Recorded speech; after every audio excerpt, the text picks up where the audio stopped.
watching for Katie Chats in downtown Toronto with stand-up comedian Leny Corrado. How did you initially get inspired to go from being a butcher during the day and then adding in being a stand-up comic at night?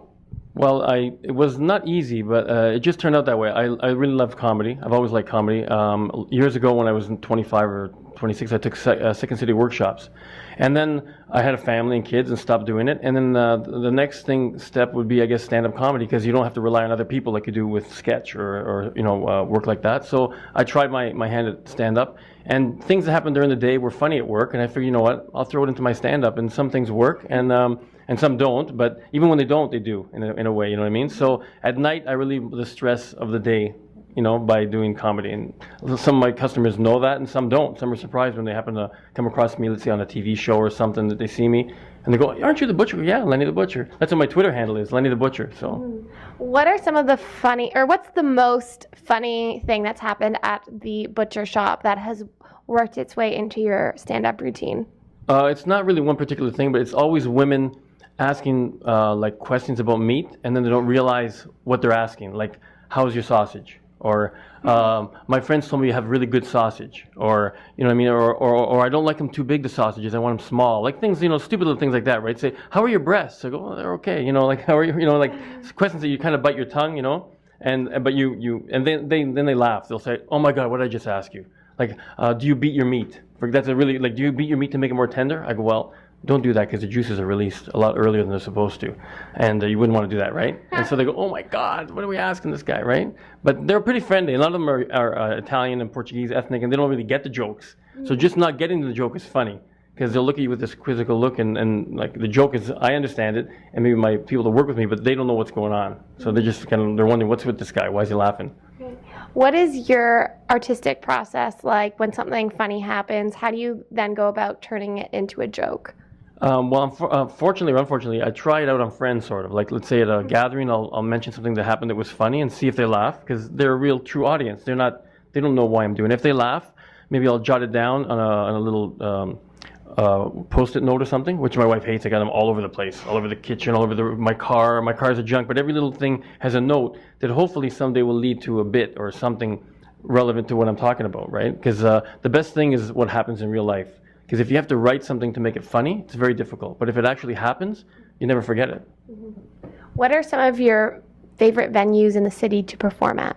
To perform at, definitely Absolute Comedy. It's probably the best one in the city, because it's an hour-and-a-half show. It's a very tight show. It's on a Wednesday. It's a pro-am. And people pay their money, and they don't leave. Like, they'll come to the show, they'll watch the whole show, enjoy themselves for birthdays. And other places, sometimes they'll just show up because there's no charge, and they'll leave halfway through the show, or people will come halfway through the show. But Absolute Comedy and Yuck Yucks on, I only do the Tuesday night amateur show. Even that show, people come to watch the show, and they sit there. So Yuck Yucks, Absolute. The Rivoli's also a really good place. A lot of good comedy on Monday nights there at the back room. And then there's a lot of different rooms throughout the city. There's a few rooms in Brampton. There's all these small little rooms people wouldn't know about, like Pickled Onion. There's a place called Pickled Onion, run by a friend of mine, Neil.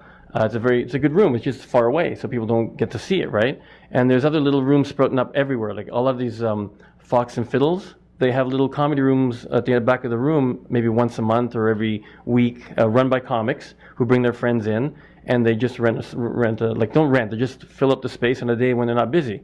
And it's good for the bar. It's good for the comics, and we have a space with people. That's what you want, people.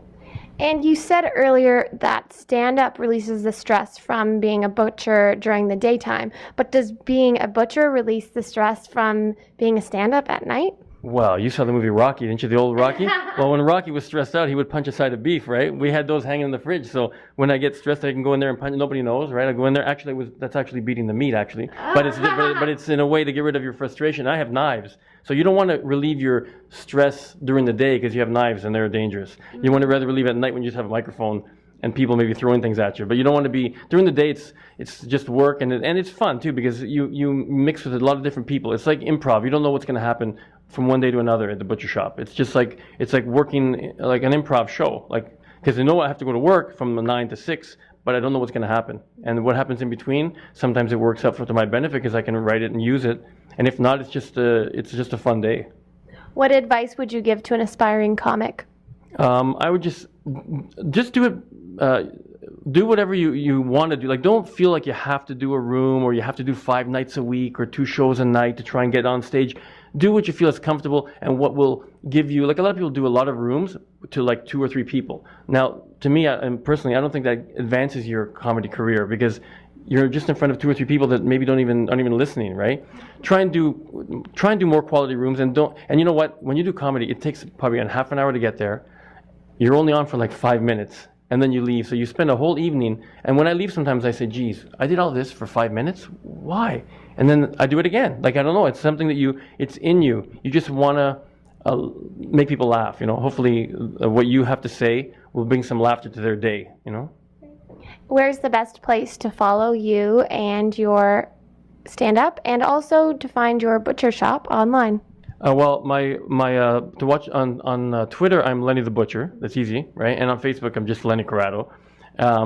They can type in if they want to see a couple of my bits I've done before. There's like CanYouMakeThemLaugh.com. It's this Fox and Fiddle show that we used to do in Mississauga, and they even taped it on Rogers TV. They might find a few links with me on there.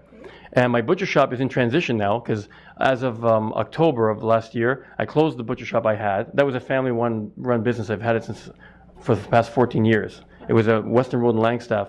I closed it. The people had gone away from that area, and now I have all my machines in a room, and I'm ready to open up something new. And it might even involve cameras and people interviews because I'd like to do something where maybe comics can come to the butcher shop and just have a sandwich and we discuss comedy. Like while I'm serving people, I'll go to the side, we'll have a coffee and discuss comedy. I'm trying to get something like that going. It'd be good. Cool. Thank you so much. Congratulations on all of your success and best of luck in the years to come. Thank you. It was very nice meeting you. And it's just have fun, everybody. Go out and laugh. Laughter is the best medicine. It's the truth. Thank you. I'm Katie Allman reporting for Katie Chats in downtown Toronto.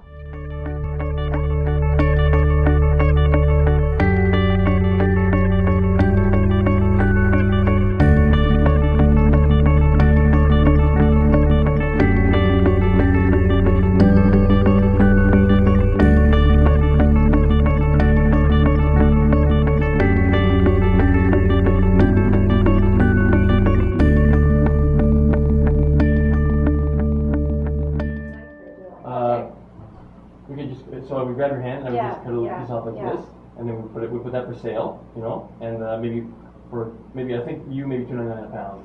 That's what you group. Hi.